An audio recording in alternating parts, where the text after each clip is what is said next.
Hello, and welcome to this year's Twin Cities Zine Fest Zine Reading event. Thank you for joining us to celebrate the work of these zinesters who've agreed to share their zines with us tonight. Also, a special thank you to our partners at Hennepin County Libraries for their support and for helping to make this event happen.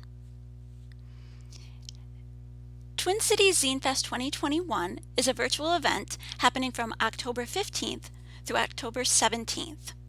For more information, you can visit our website at tczzinefest.org. And now, enjoy the show. Artist Block by Alyssa Pashotto. This zine is a compilation of ways I personally use to fight artist block. While these methods may work for me, they may not work for you. But isn't it worth a shot? Good luck. Visit a gallery. Scrolling through Instagram. Going to the fabric store and trying a new medium. Watching drag queens. Sitting at a cafe and just writing about art. Practice self-care. Talking to my friends about art. And making collages. And just looking at paint. You can do this. Welcome everybody, my name is Andrea V. Rivas, and today I will be taking you on a journey of two of my zines. How to Declutter Your Life, a short how-to of how to get rid of all the stuff we've accumulated over the years, especially during COVID. Number 1, donate all clothing items you have not used or worn in a year, which tends to be a lot. And number 2, don't keep anything that gets you upset, sad, or stuck in a bad mindset, or items given by your exes. It's okay to burn some things that make you upset.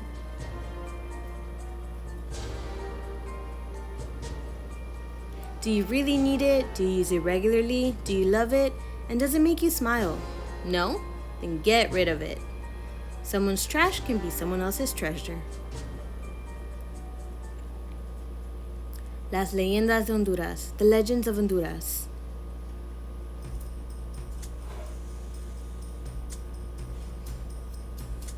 These have 2 short stories in them.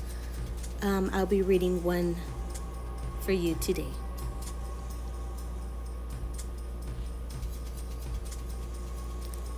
Sinaguaba. There was once a beautiful young woman who was in love with her husband-to-be. As days passed that they grew closer, she blindly fell deeply in love without any worries. Little did she know that he did not feel the same way about her. The day finally came, all dressed in white with a smile that went for miles. All were present on her most important day, but one. Her fiancé was missing. He had not been seen. She waited for hours, tears drying up on her delicate wedding dress, sitting at the steps of the church, awaiting for her beloved. She soon found out that he had planned to charm and marry another woman at the neighboring village that very same day.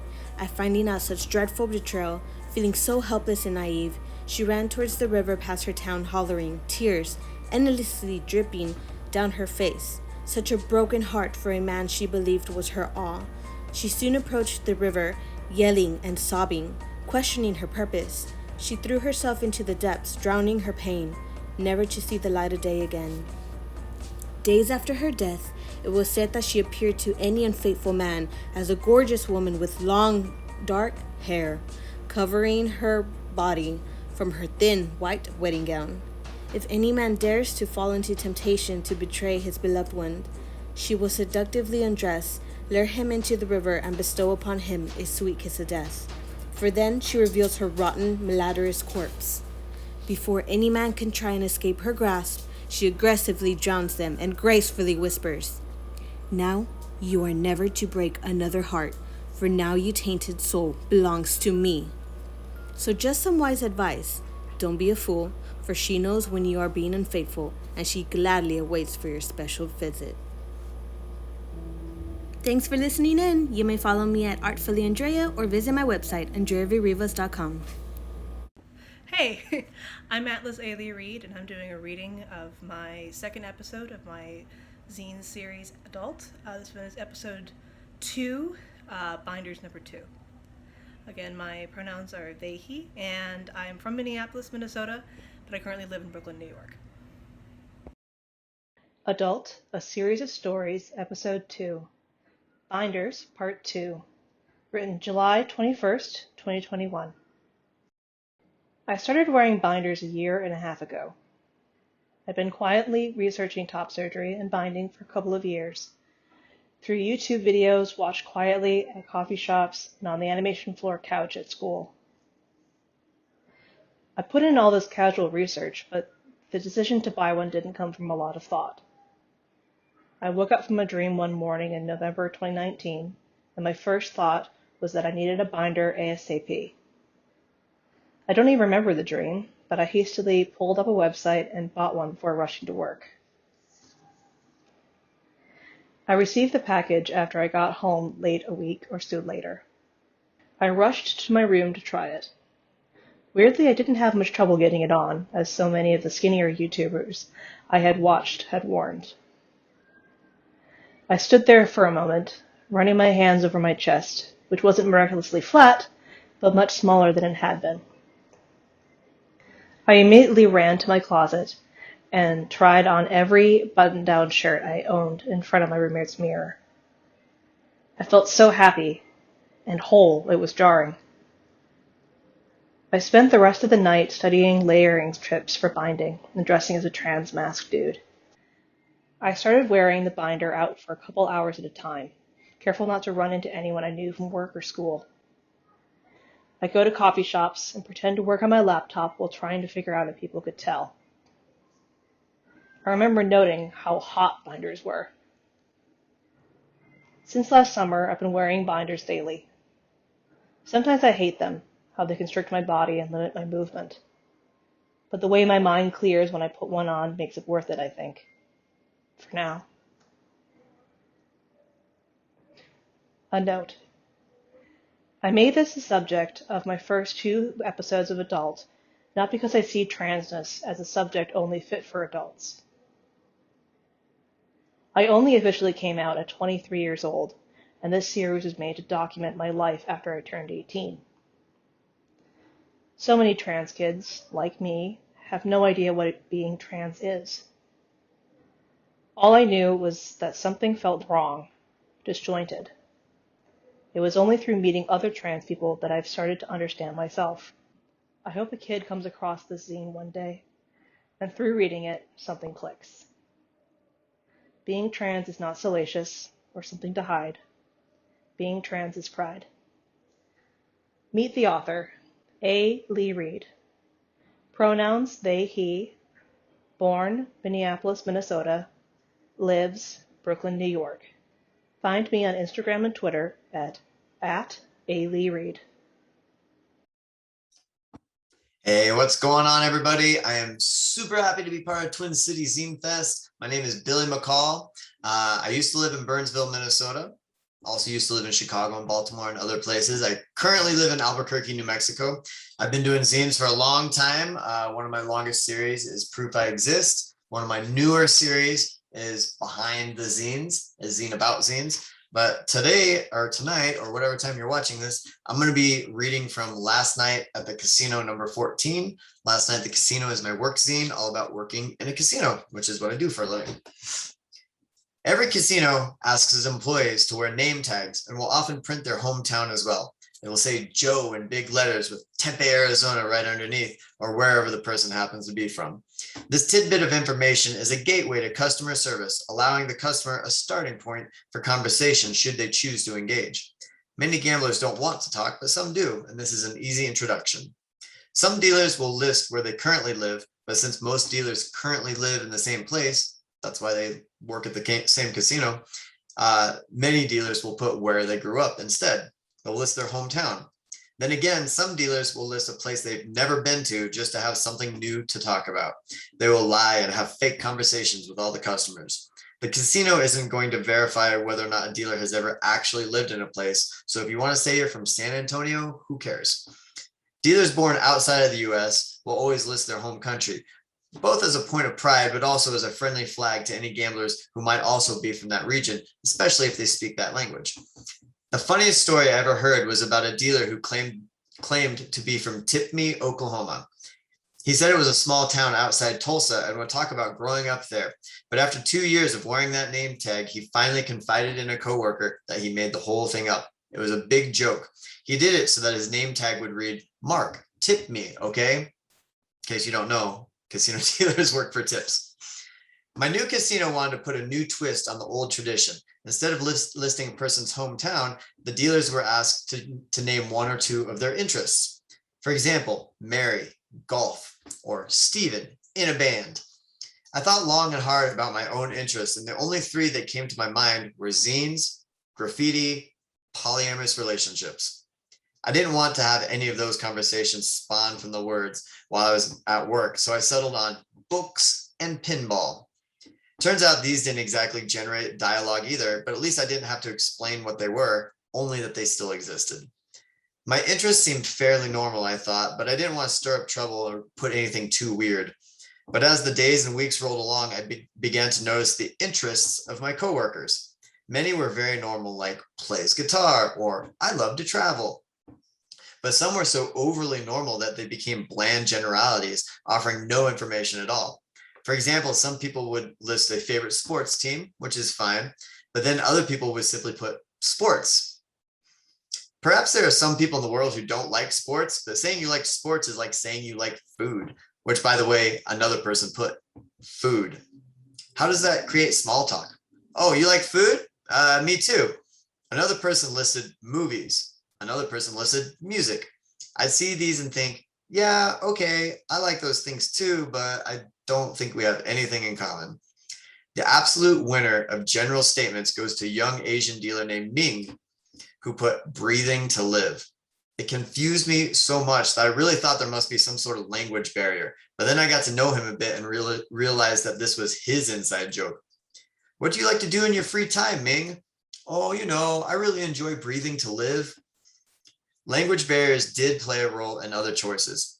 People would list casino or guest service or dealer. That's your hobby, being a dealer? Or maybe you didn't understand the question? One favorite name tag belonged to a young kid named Mark. In Maryland, you only have to be 18 to work in a casino, and even though you have to be 21 to gamble. Mark was 20 years old, but already had a better beard than I could ever grow. His name tag read, football video games. This cracked me up. Rather than overly general, this was overly specific. One day we happened to take a break at the same time and found ourselves sitting next to each other. We'd never spoken before, but I was ready to start making new friends. So, football video games, huh? That's rad. You mean like the Madden series? Yeah, he said, nodding. When Madden 98 came out, we played that all the time, I told him. You ever played the old Nintendo games like 10-Yard Fight or Tecmo Super Bowl? No, I never really played those, he said. Really? Those are classics. If you love football video games, you gotta check them out. Look, I don't really like football video games, he said with some obvious irritation in his voice. I looked at him with confusion for a moment before he continued. For some reason, when they printed my name tag, they left out the comma. It's supposed to read football, comma, video games. Football and I like football and I like video games. I started laughing and laughing, and he just rolled his eyes. Obviously, he had explained this more than once while he worked there. Thank you very much, Billy McCall. iknowbilly@gmail.com. Talk to y'all later. Have a good one. Bye. Hi, my name is Molly Underwood, and I'm going to be reading from my new zine, Skinwalker, forthcoming from Irrelevant Press. This is Chapter 2, Lore. In this area, the Utes and Navajos lived in harmony until white Mormon settlers came in. In 1861, President Abraham Lincoln established the Uintah Indian Reservation due to the disputes and violence between the whites and the natives. The harsher area established for the Utes was 150 miles east, and soon enough the white settlers were encroaching on their designated land. The boundaries shrank all through the 1870s and 1880s. This only worsened once gilsonite was discovered and mining began. The stakes and tensions were already high, And then the Buffalo Soldiers came, and the Freemasons, and the Utes and the Navajos were quickly losing their footing on the land that was rightfully, legally theirs. Once the Utes began siding with the colonizers, giving up Navajos for slaves, in desperate attempts at an upper hand, the Navajos put a curse on the land, and since it has been deemed unholy ground. A skinwalker is a shaman or witch in Navajo legend who can embody trickster animals, usually coyotes, wolves, foxes, or bears, either partially or entirely, and can gain their skills, strengths, and physical abilities. Skinwalkers are sinister or have ill intent, often seeking revenge and retribution. A harmful, mysterious ritual is done by a witch or medicine man of any gender, using the animal's pelt to harness its power. Some say a skinwalker appears like a large dog or werewolf. Others will tell you that you can come across a skinwalker and never be the wiser. Skinwalkers are known to be nearly impossible to kill and can run with incredible speed. During his early days at the ranch, after he brought his cattle, in attempts to protect them, Terry Sherman shot what he believed to be an enormous 6-foot wolf, later believed to be a skinwalker, 2 times with his Magnum and 2 times with his .30-06 rifle, the last shot going straight through the animal.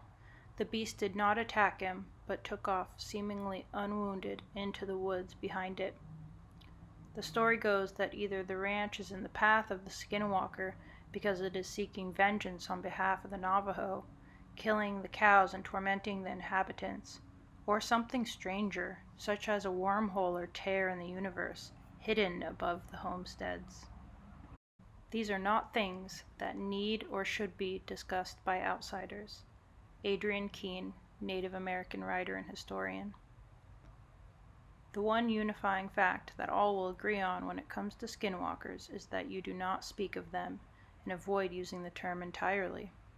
It is understood that skinwalkers not only have heightened sense, but know when they are being considered or looked for and do not take to it kindly.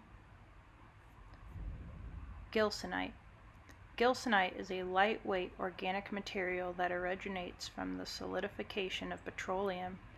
Asphalites like gilsonite are found in oil-bearing sedimentary basins. Gilsonite became valuable as it has many uses such as ink, paints, varnishes, and asphalt. The basin to this day hosts the world's largest deposit of gilsonite.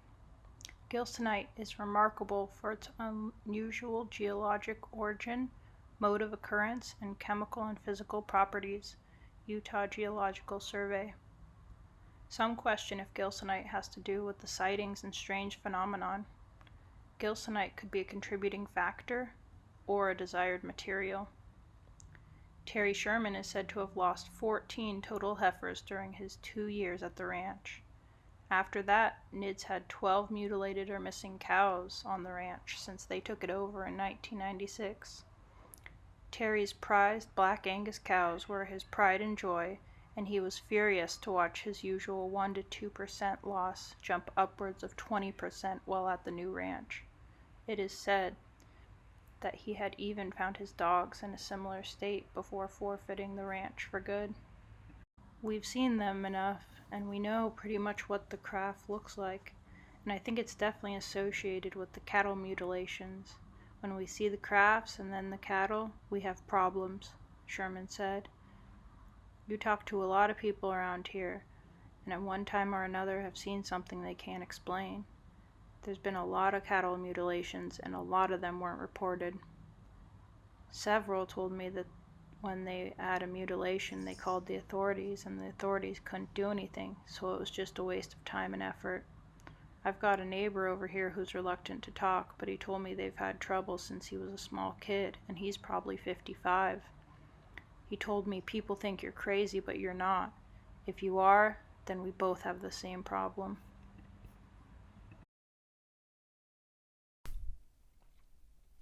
Hey everybody, my name is Lucas Allen Dici from Mankato, Minnesota. I have an amazing called The Pilot of Oumuamua.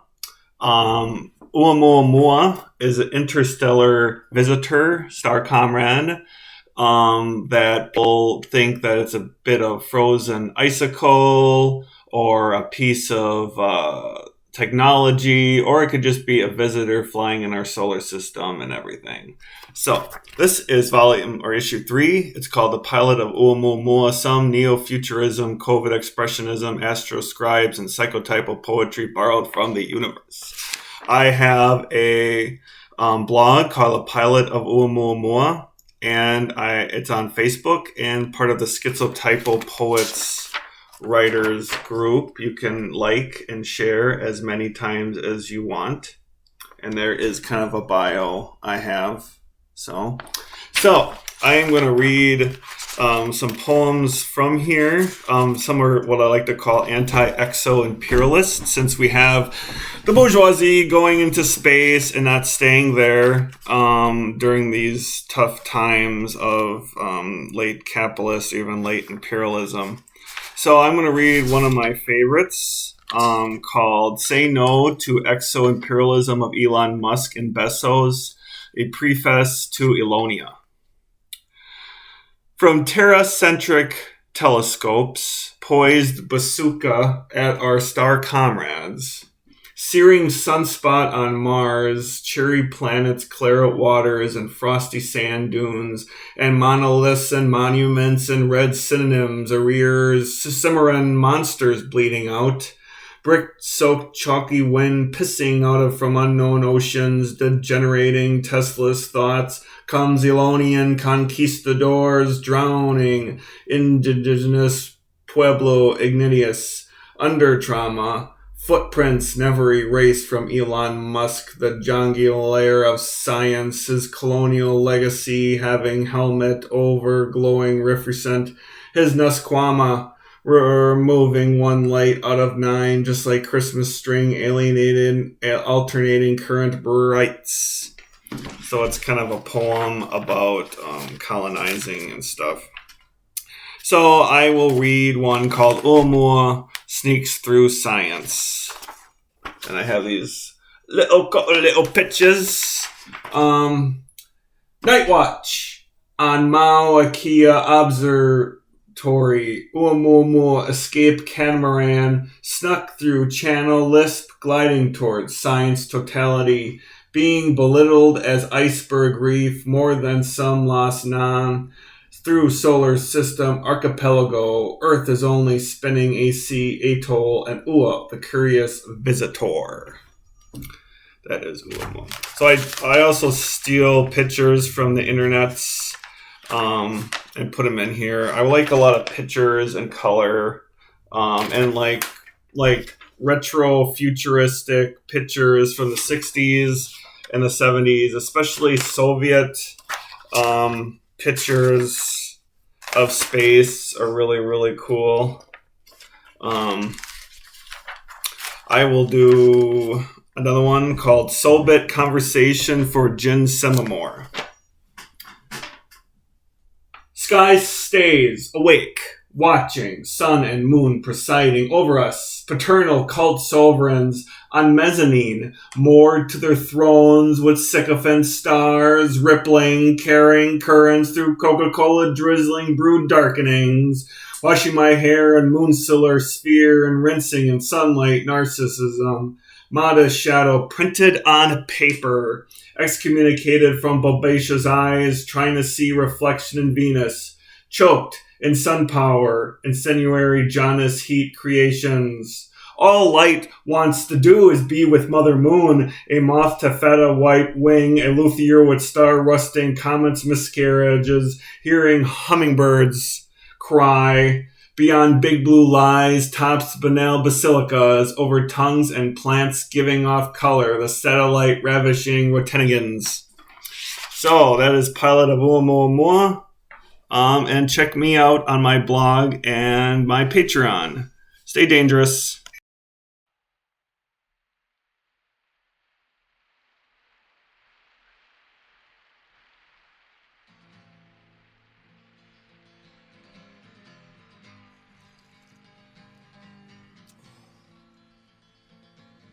Hello, Twin Cities Zine Fest.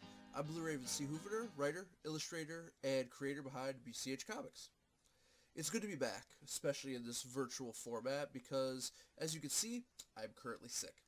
It's not COVID, don't worry. It's just the change of seasons getting the better of me, as it usually does.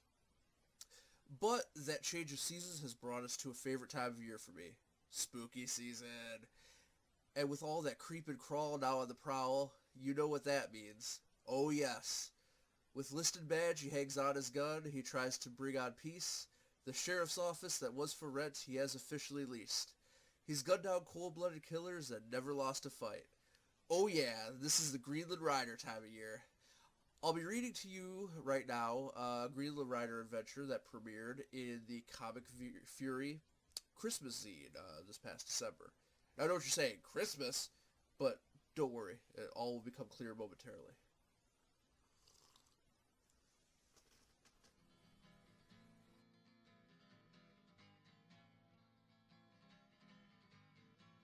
Christmas Eve, 1975. The holiday cheer is broken by a single tear streaming down a cheek, as evening is shaping up to be a not-so-holy night. "It took my son!" a woman cried out. As you said, miss, but what did he look like? Goat head? Horns? Hooves? Broken shackles? Carrying a sack? Alright. The police force is exhausted and just wants to go home to their families. There'll be no help. No worries. This isn't their kind of gig anyway. The streets of Detroit offer no clues to the untrained eye. My eyes aren't untrained, though. With a little luck, I might not be too late.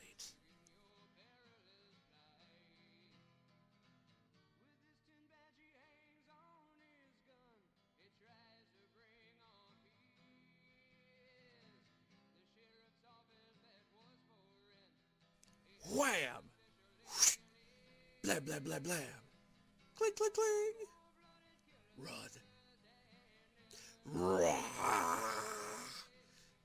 It all makes sense now. Horns, sack. This thing is the Krampus. As St. Nicholas travels Christmas night, rewarding good children, the Krampus is on its own trek to punish the bad. I don't know if it's a witch's curse, or one of Adrian's schemes that brought it here. But I know who's gonna send it back to hell. The night dragged on, with each combatant trading blow after blow, but neither gaining the upper hand. Until... I guess today's as good a day to die.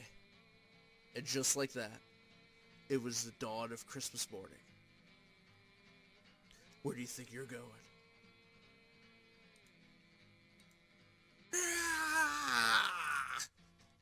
St. Nicholas had finished his trek across the night skies, while the Greenland Rider did his part. The Krampus had simply run out of time. Whew! Hey, buddy. I, saw what you did for those kids back there. And after fighting that...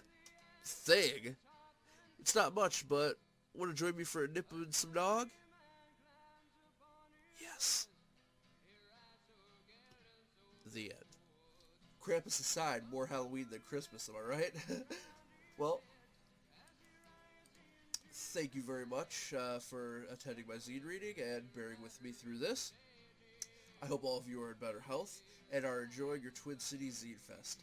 I'm Blue Raven C. Hoovener signing off and can't wait to see everyone else's zine readings. Peace.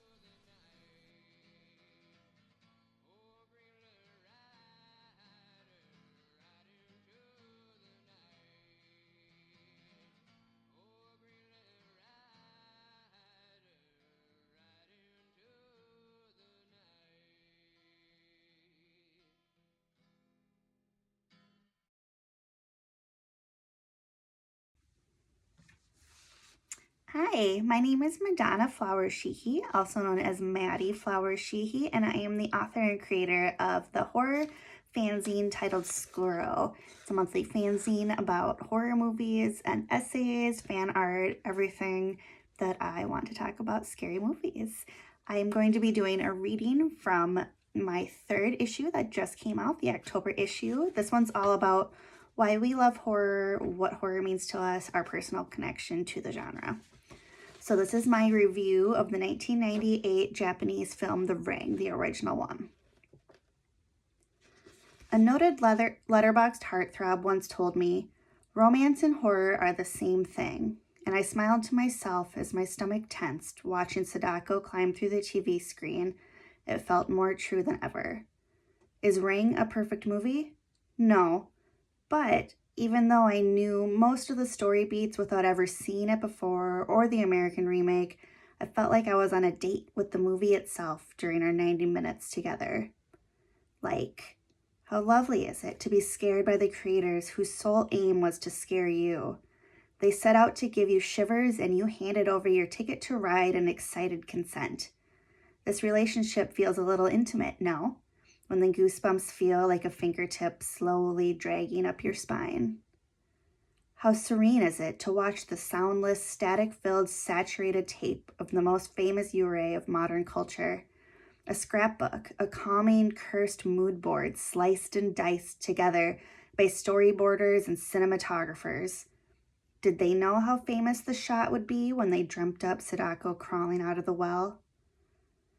How giddy do you feel when you hear a couplet of "Frolic and brine, goblins be thine"? A pit in your stomach due to love sickness isn't all that different than the rocks of dread that form when a film strikes the right note to launch it into scary movie territory. A couplet like that, what a poem that so delicately begins to scratch a horror trope itch that I didn't know I had. I felt romantic eating my homemade cookies with browned butter, working up a crochet market bag made of cotton yarn, watching this movie that was so simple but so sweetly spooky. A good first date with this movie, and it might just be kicking off a longer entanglement. Ring gave me the taste for J-horror, a genre I had not truly jumped into yet, believe it or not. I felt romantic when the credits rolled and I began to think of the love note I'd scrawl about the movie onto letterboxd.com. If only I could spray this review with perfume. Thank you.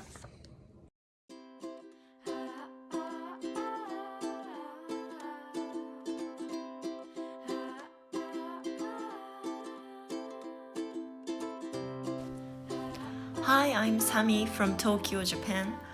I'm gonna introduce you about my first zine, Twin Cities, published in August.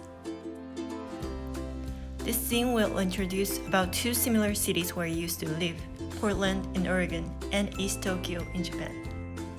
This is not a city guidebook because the concept of this zine is to visualize the components that support quality of life in our city.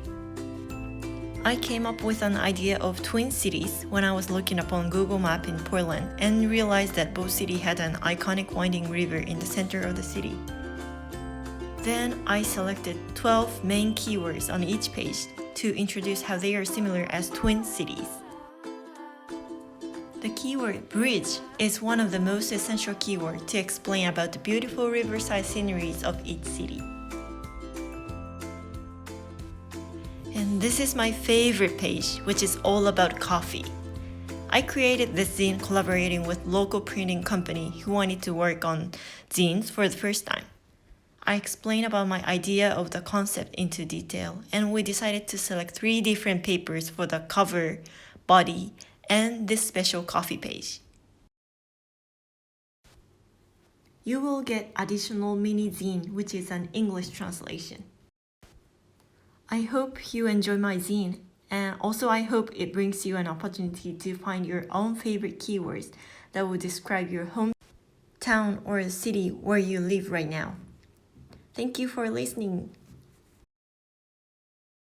Hello, I'm Lou Johnston from Lemon Lou Press, and I'm reading 2 excerpts from Dandelion Wine. I don't know if you can see it there. Perfect. A comic series that I made into a zine. So, here is the first one. It's called Changeling. I was never quite right as a child. I would run around my father's garden and collect rocks and worms. I would make cold stews out of clover and rainwater. I was enamored with the wind and moon, and I'd always feel the presence of the spirits my mother told us about before she turned out the light. My sister was perfect. She got good grades and wore dresses and didn't pull away when boys tried to kiss her. While I sat inside and drew lady knights and warring fairy queens. I always wondered why I looked nothing like my parents, why my hair was thick and dark, and why my skin was brown like the coat of some wild creature. I wonder where my real mother was, and what she did with the human child she took in my place. So that's the first one, and here's the second one. And if I have time, in the 5-minute time limit, I will talk a little bit about what both of them are about, but hopefully you get the gist just from me reading. Also, this is me. I didn't realize I was in the back. So you have to stare at me twice while I read this this zine. Alright, let's do one of these. So this one is called Abduction. My dad would always joke that I was an alien from the planet Zozorkian. My mom and sister would laugh, but I would just sit and stare at the takeout boxes, imagining the red pagoda to be a spaceship that would carry me back to the place where the other aliens lived. Hair started growing thick and black on my legs, at the same time that my eyebrows began to grow in toward each other. I got glasses that turned my eyes into reflective circles, full as the moon. My body seemed to transform overnight, and suddenly I was a stranger to myself. I wonder now if my father was joking. So first, let me show you the little graphics, little comics that come along with these little poems that I wrote. So they're panels, all of them. I believe they're about 12 panels long, and they all come with a little title card, and the illustrations look like this. So that was the first one, which is called Changeling, and here is the illustration set for Abduction. Great, I'm at 2 minutes, so I have a little bit of time to ramble my favorite. So both of those comics, if you couldn't guess, are about transracial adoption, because I am transracially adopted from China, and my family was very, very Irish Catholic. At least my mom was. My dad was just kind of Irish and chillin'. He was kind of doing his little thing. And I don't know, I mainly do comics about not only transracial adoption, but also just about coming out in that environment as a lesbian. And I don't know, it's just like gender identity stuff, and I think that's about it for this fun demonstration. Hopefully that was long enough. I could read, I guess, some more panels, but I don't want to go overboard, because once I start talking, I do not stop talking. So once again, my name is Lou Johnston. I am from Lemon Lou Press. That is Lemon L-I-U Press. You can find me on Instagram. You can send me a fun little email. You can visit my website, which is lemonlouart.com. And once again, these are 2 poem comics, sort of, from Dandelion Wine.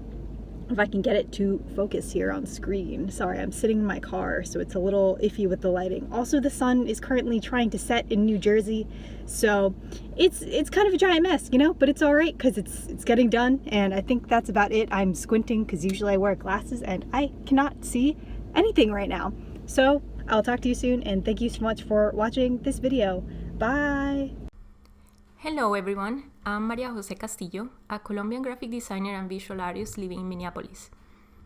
I want to thank Twin Cities Zine Fest for putting this zine reading online event together, and for giving me the chance to share one of my zine projects with you. I am going to read you my zine titled Feeling Down, Works on Depression. This limited edition zine illustrates the personal views and experiences of someone living with depressive personality disorder.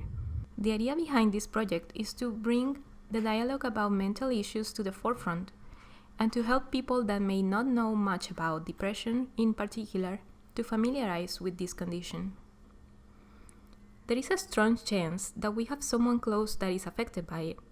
By opening a window for learning and listening, we may develop more empathy and understanding towards them. Before starting, I would like to thank fellow visual artist Georgia Piches Moen for lending me her works for this publication. This text is the result of an interview with her, and a process in which her input was key to guarantee that her story and her words were accurately represented. Also, 20% of the profits for the sale of this zine will be donated to the Minnesota Transgender Health Coalition. Disease. For me, depression is a disease, a mental illness that is treatable. It is hereditary and affects people in different ways. When growing up, I did not want to use that word to define how I was feeling. At 10, 12 years old, I remember being asked by my parents. I got mad at the idea. Me as a child, a lot of mood swings, Reserved but also funny, competitive, although with sports, sometimes sad, times happy. I got diagnosed 2 years ago after a long time of ignoring what was wrong with me. I had mushrooms with a partner at the time. While tripping, they sat on my back as I laid on the floor. Like a log, I remember saying. My partner told me, "That's because you are depressed." So I sought medical and psychological help. Estadrol, levothyrox, naltrexone, buspirine, spirolactone, and Prozac. Things I'm taking now. Stages of a depressive episode. 1. There is always a trigger, a situation that stirs my thoughts in a bad way. It can be something major or minor. 2. With it come feelings of guilt and shame that push me further to a dark place. 3. Then there is an overpowering sense of lethargy. I feel like a log, with no energy to do anything. I isolate myself from other people. Dark passenger. Some people refer to their depressive feelings as a dark passenger. I feel it like a shadow that is always there, weighing on me. It's all-encompassing. I can feel it in every inch of my body, draining me of energy, feelings of sadness and hopelessness, clouding every thought. An episode can last from 1 to 2 weeks, 2 months at a time. I eventually, slowly, snap out of it. I will start doing small things like taking a shower, doing the dishes, taking the dog for a walk. Things that typically fall away during an episode. The way to combat feeling depressed is to do the things that I don't feel like I can do, starting small and building from there. I have talked about it with people closest to me, but no one gets the whole picture. It is hard and confusing to have a conversation about it. Sometimes I just want to be alone. It can be hard to fake enthusiasm when it's not there. I would like to take the pressure and the mask off because I wish I could stop pretending that I'm fine. Thanks again for joining me on this read of my zine. If you'd like to know more about this project or see more of my work, you can visit my Instagram page, look at my website, or write me an email. I am always eager to connect with other artists and creatives. Goodbye and hope to see you, maybe in person if we are lucky next year. Hi, my name is Luis Blacaller, aka Cartoon Distortion. I am an artist from Mexico City. My pronouns are he, him, and I currently live in Los Angeles. I make films and prints and zines. You can find out about my work at cartoondistortion.com. I want to share with you a musical picture book called Spontaneously Drawn by Fire, about a man who mistakes his house for his lover. I made it in collaboration with the Czech band Rest in Haste. It will be printed at Resolve Studio in Pennsylvania, and it will include a 7-inch vinyl record featuring the song that goes with the book. I am expecting to have it ready in a few weeks. This preview of the book is the first time we officially make the song public. I hope you enjoy it. And for more info, please follow the links at the end. Bye! Last night dreaming of those donut shots of whiskey by the pool.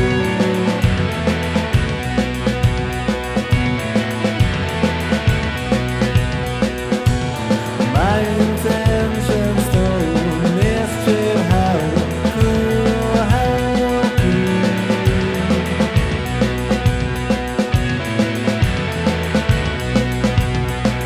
And something in the water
They protect me.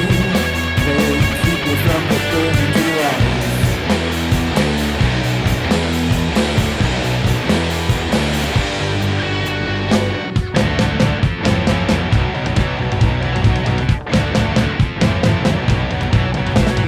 In the hole in seething soil must creep in. In the dark there is a light. You're losing flesh. You're delicious, you know it. I want you and me.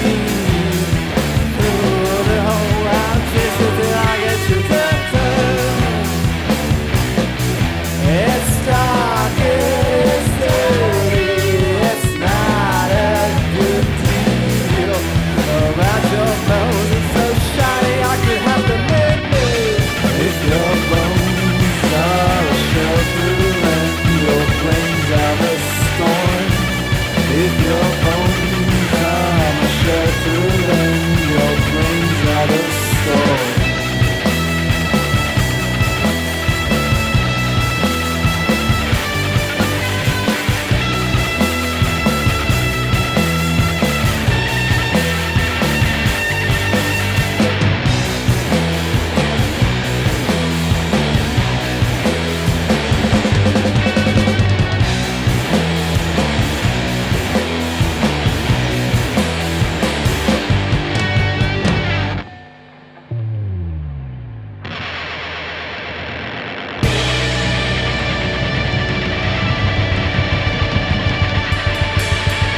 I just wish you were donuts, but you're not caramel. I think you can eat me, just don't know the whole I.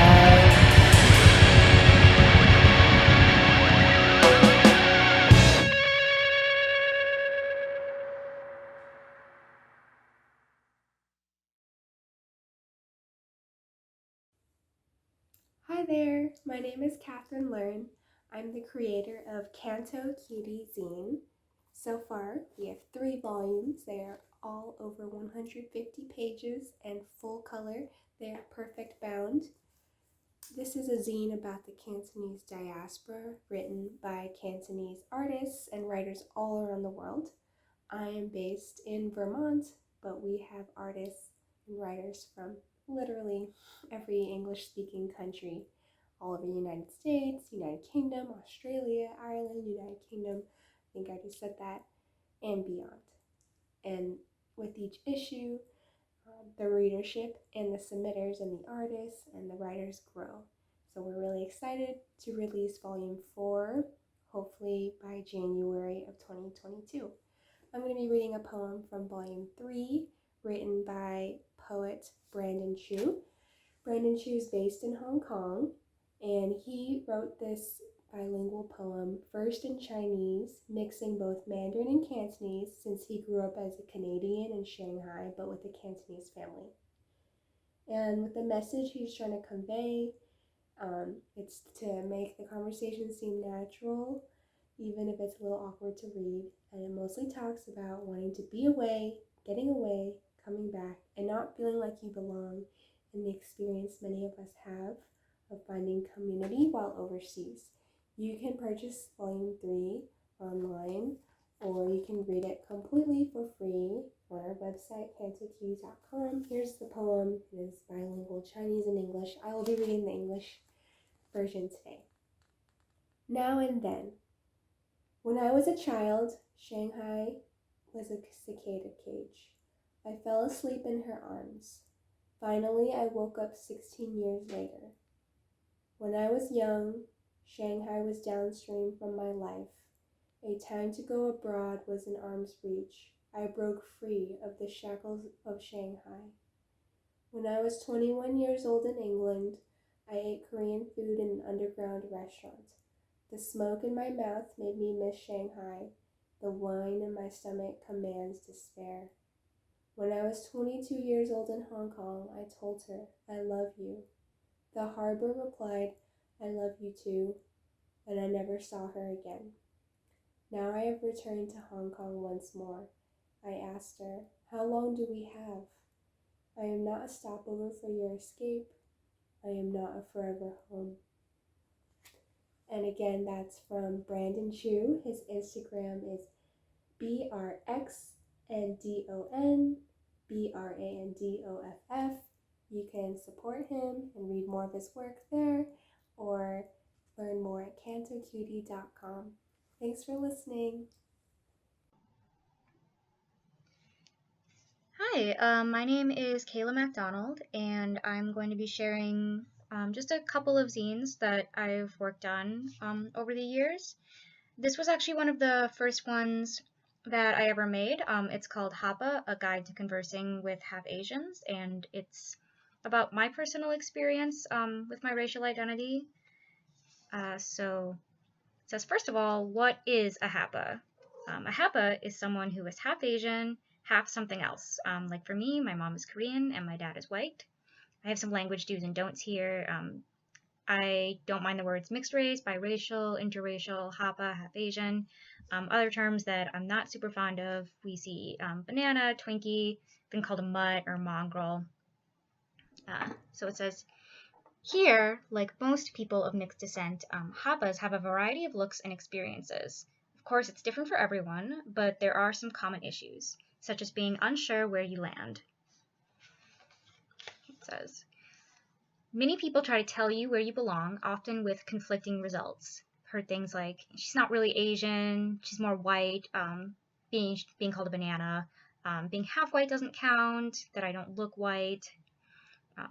Some deny you altogether. I don't see race. That's a common one. You're not Asian to me, you're normal. Who cares? There's no such thing as racism now. But the most common response is curiosity or confusion. Certain questions tend to pop up, some common for all Asians, others more unique to mixed race people, such as where are you from, asking if I'm Chinese, how I learned English, asking if that's really my dad or if I'm adopted. What are you? It's usually a mixed race one. To be honest, I don't mind if people ask. I understand the urge, as long as you ask politely. Don't let people yell, "What are you?" Sometimes even I'm unsure about my identity. This is some forms that I've often had to fill out. A lot of people have in school, and they ask you to pick your ethnicity, and sometimes you can only pick one, as you see here. At those times, it helps to have someone who accepts you, just the way you are. There might always be confusion. Life is complicated after all. Your idea of yourself may change. But no matter what, in the end, it's my decision, and no one else's. Thank you for reading. Okay, and this is a zine I made much more recently called The Tale of Bubbles. It's about a reverse mermaid, as you can see here. So yeah, be beautiful. These are mermaids. This is also a mermaid. Her name is Bubbles. Bubbles dreams of meeting a handsome sailor. But the sailors never want Bubbles. One sailor yelled at her and called her ugly. Bubbles was devastated. Maybe the sailor was right. Bubbles wasn't like the other mermaids. But then Bubbles saw her friend crying. The sailor had left her for another girl. Bubbles was mad. So she and the other mermaids ate him. And they were happy.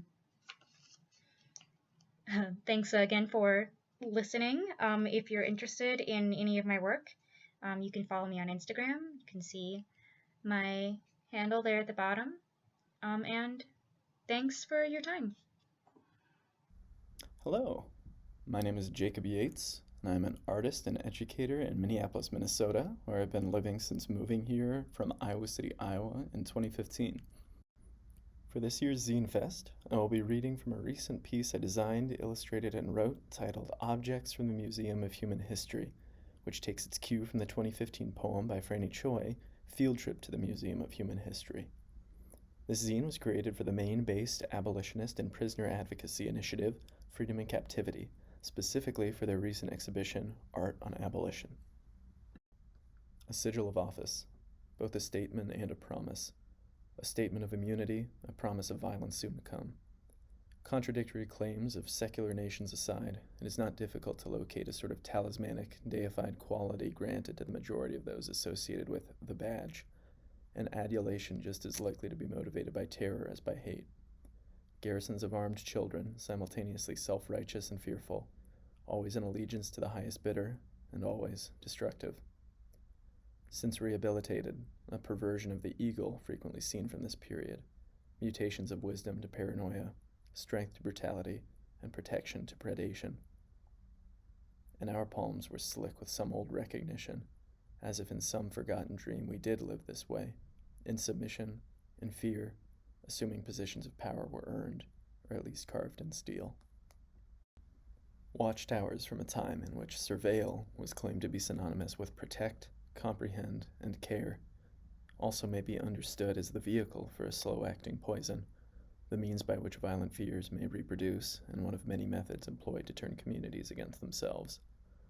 It is important to note that while victims of these devices were rarely spared, users, often as institutional policy, were granted an immunity to their effects, unless said institutions viewed it as pragmatic to do otherwise. Scanning fingerprints like cattle ears, grain shipments. Silencers. Though the badge, ID 0545, provides the credentials to brutalize a world and identifies the custodians of empire and capital, these instruments, in form and function, lay bare a key element of the carceral nation's philosophy, a monopoly upon and management of violence. Within these spaces, imagination always began and ended with methodologies of harm, barbed metal and electricity to stop hearts, explosives to blind, stun, poison, choke, and maim, projectiles to collapse chests and snap bones, and always the bullets for limbs, the bullets for backs, the bullets for hearts, for minds. Now implicit, but supposedly unclear, or possibly hidden, to many at the time of their use, are the profound limits and paradoxes of these objects and their programs. If the most common sources of pain and death within the carceral nations had, even at the time, been causally linked to an inequitable access to food, to medical care, to shelter, to education, why swagger sticks, chemical sprays, and gunfire were believed to be the most sanctified means to protect their populations can only be viewed as hypnosis or subjugation. A nightstick, so called for its use in extinguishing the lights in one's eyes. Fright masks and assorted carapaces provides users physical protection from the otherwise inevitable consequences of repeatedly terrorizing a community, as well as acting as a spiritual salve. Can a cruelty committed by a body that is no longer yours truly be attributed to you? Each added layer, alien and anonymous, an additional distance from shame that could otherwise never be hidden or denied. The sheer presence of such objects may operate as an admission of a particular kind of guilt. Depending on circumstance, certain makes and models were worn to additionally protect users from chemical compounds frequently deployed against popular uprisings. Said chemicals, known at the time of their use, were often as foreign and dangerous to the human body as were their users dangerous to the spaces they forcibly occupied. But what if you didn't want to? And the walls snickered and said, steal, padlock, strip search, hard stop. The foundation of the carceral nations. Mobile sites of alchemy and disappearance, of enslavement and subjection. A construction of bolt, chain, and metal arranged with the intention to transform any bound individual into something less than human, a resource to be exploited or an inconvenience to be disposed of. The near immutability of the designs of these devices, surveyed over centuries of varied rhetoric and subtle appeals by rulers, belie the true desires of their parent empires. We stared at the diagrams and almost felt the cold metal licking our wrists, almost tasted dirt, almost heard the siren and slammed door. Many thanks to all the organizers and attendees of this year's event, and for all your efforts in supporting local communities and artists.